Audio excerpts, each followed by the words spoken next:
আসসালামু আলাইকুম ওয়া রাহমাতুল্লাহি ওয়া বারাকাতুহু। ইয়াকা নাবুদু ওয়া ইয়াকা নাস্তাইন।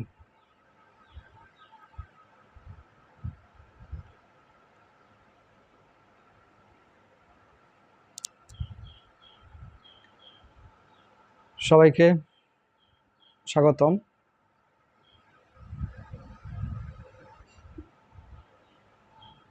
আজকে একটি ব্যতিক্রমী বিষয় নিয়ে কিছু কথা আপনাদের সাথে শেয়ার করব। বিষয়টা হচ্ছে শেখ মুজিবুর রহমান।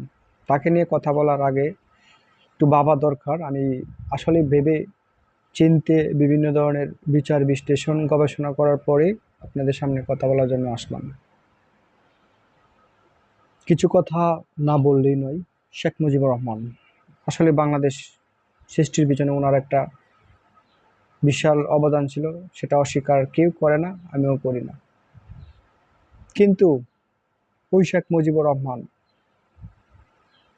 বাংলাদেশের মানুষের সাথে যেই ধরনের ব্যবহার করেছেন, আপনারা হয়তো সেই বিষয়টা জানেন না। এখন যদি আমি সেই বিষয়গুলো বলি তবে আমাকে বলবেন, কি বলবেন সেটা আমি ভালো রকমই জানি। বেশিরভাগ মানুষই বাজে মন্তব্য করবেন বা কমেন্টস করবেন। যাই হোক, আপনারা কি বললেন বা কি করবেন সেটা আমার দেখার বিষয় না। সত্য কথা বলবো, আর সত্য কথা বলার জন্য আপনাদের সামনে আসছি আজকে। সবাই বলেন শেখ মুজিবুর রহমান এই দেশের জন্য সবকিছু করেছেন। আচ্ছা, একটা দেশ কি একজনের কথাতে স্বাধীন হয়? আর আপনারা শেখ মুজিবুর রহমানের সম্পর্কে কতটুকু জানেন? আপনাদের চোখের সামনে যখন একটা মানুষ সম্পর্কে বারবার ভালো ভালো বলতে থাকে, তখন সকালের আয়স হয়ে যায়। বা কানের মধ্যে যখন আপনাকে একটা জিনিস বারবার বারবার বারবার বলবে, তখন আপনার কাছে মনে হবে এটা সত্য কথা। মিথ্যা কথা যখন আপনার সামনে বারবার বারবার বারবার বলতে থাকবে, তখন সেটা কি হয়ে যাবে? সত্য হয়ে যাবে। ঠিক একই রকম শেখ মুজিবুর রহমানের ক্ষেত্রে ঘটেছে। ওনার সম্পর্কে মানুষের কাছে সব সময় এই কথাগুলো বলতে বলতে বলতে বলতে ওনাকে রাজা বানিয়ে দিয়েছে। কিন্তু উনি যে শুধু রাজা নয়, উনি যে ভিলেনও ছিলেন সেটাই আজকে প্রকাশ করবে। 1975 সালের পর এদেশে কিন্তু আওয়ামী লীগের অস্তিত্ব ছিল না। কেন ছিলেন না সেটা জানেন? 1971 সালের পর থেকে শেখ মুজিবুর রহমান 1971 সাল থেকে 1975-এর 15ই আগস্টের আগ পর্যন্ত এই দীর্ঘ সময়, প্রায় 2 থেকে 3 বছর সময় তিনি বাংলাদেশের শাসনভার বা দায়িত্বভার নিয়েছিলেন। দায়িত্বভার নেওয়ার পরে তিনি যে কাজগুলো করেছেন, একটা কাজও বাংলাদেশের জনগণের পক্ষে ছিল না। প্রথমে তিনি তার নেতাকর্মীদের সাথে নিয়ে এবং যারা তার বিরোধিতা করার মন মানসিকতা ছিল তাদেরকে প্রথমে তিনি হত্যা করেন। হত্যা করার পর বাকশাল নামক সংগঠন তৈরি করেন। আর পত্রিকা বা সংবাদপত্রের উপর নিষেধাজ্ঞা প্রদান করেন। অর্থাৎ শেখ মুজিবুর রহমান একক ক্ষমতা ধরে রাখার জন্য কঠোর হস্তে তার বিরোধিতাকারীদের দমন করেছিলেন, যেটা ছিল বাংলাদেশের জন্য দুর্ভাগ্যের বিষয়। আমরা এত কষ্ট করে পাকিস্তানি হানাদার বাহিনীর থেকে মুক্ত হওয়ার পর শেখ মুজিবুরের হাতে বন্দী হলাম, এটা তো মেনে নেওয়া যায় না। তখনকার সময়ের যারা দেশপ্রেমী ছিল, ত্যাগী ছিল, সেনাবাহিনীর প্রধান প্রধান, তারা এই বিষয়টাকে কোনোভাবে মেনে নিতে পারে না। বিদায়ী তারা একটা পরিকল্পনা করার মাধ্যমে কিন্তু শেখ মুজিবুরকে সপরিবারে হত্যা করেছিল।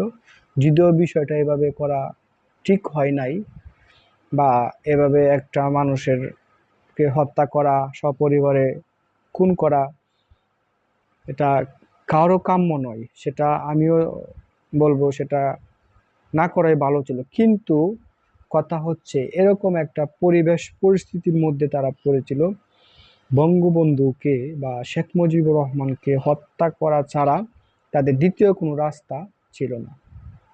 কারণ তিনি এককভাবে সকল কিছু ক্ষমতা কুস্তিগত করে রেখেছেন।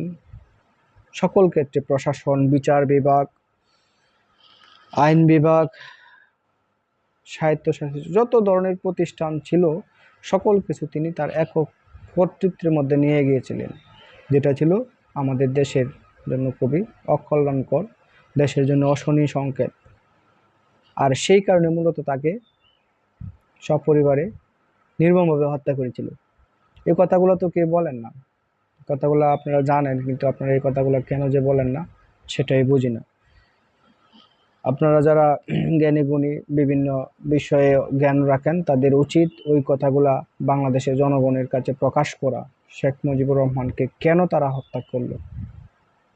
আপনারা বলেন তারা কি একটা তারা নিজস্ব স্বার্থের জন্য কি তারা হত্যা করেছিল? আসলে না, নিজস্ব স্বার্থের জন্য তারা হত্যা করে নাই। তারা ছিল দেশপ্রেমিক। আর আমরা আমরা তাদেরকে দেশপ্রেমিক তো দূরের কথা, তাদেরকে তুচ্ছ তাচ্ছিল্যতার সুরে দেখি।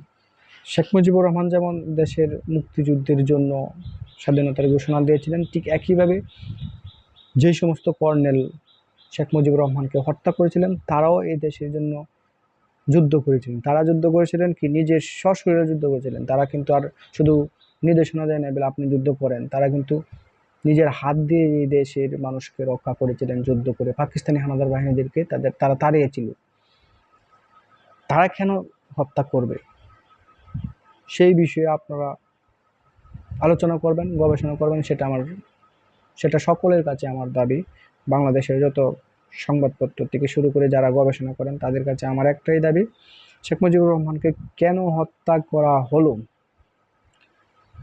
সেই বিষয় নিয়ে তথ্য উদ্ঘাটন এবং তথ্য ভাণ্ডার আমাদের সামনে পেশ করবেন, যাতে আমরা গবেষণা করতে পারি। আসলেই তো একটা মানুষ এমনিতেই হত্যা করে না। আর তিনি তো ছিলেন সারা বাংলাদেশের প্রধান একজন নেতা, তাকে কেন হত্যা করলো? আসলে বিষয়টা আমাদেরকে বুঝতে হবে। তাকে হত্যা করার পিছনে মূল কারণ ছিল তার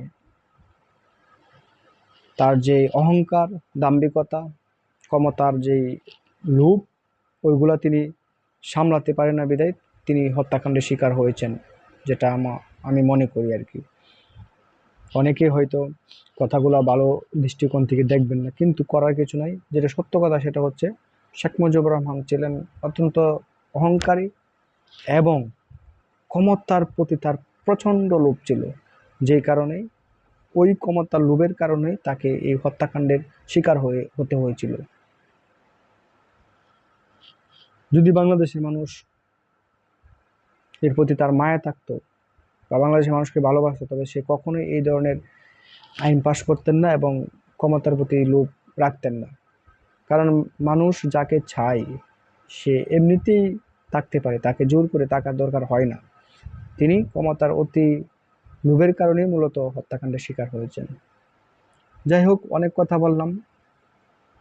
আপনারা আমার কথাগুলোকে নিয়ে একটু বিশদভাবে চিন্তা করবেন, আমি যে কথাগুলো বললাম। আর আপনারাও নিজের বিবেকের কাছে প্রশ্ন করেন, আসলে শেখ মুজিবুর রহমানকে যারা হত্যা করেছিল তারা কি দেশ স্বাধীন করে নাই? তারা তো দেশপ্রেমিক ছিল, মুক্তিযোদ্ধা ছিল। সুতরাং তাদেরকে আপনি বয়কট করতে পারেন না। তাদেরও প্রাপ্য সম্মানটুকু তাদেরকে দিতে হবে, কেননা তারা তো যুদ্ধ করেছিলেন আমাদের দেশের জন্য। ধরেন শেখ মুজিবুর রহমানকে তারা হত্যা করলো, এটা একটা অন্যায়, কিন্তু তারা তো যুদ্ধও করেছিলেন দেশের জন্য, সেটা তো তাদের প্রাপ্ত সম্মানটুকু তাদেরকে পাওয়া দরকার। আসলে আমরা দলীয়ভাবে এক এক নেতার সম্মান করি বিদায় এই অবস্থা। যারা আওয়ামী লীগের কর্মী তারা শেখ মুজিবুর রহমানকে অল ইন অল মনে করেন।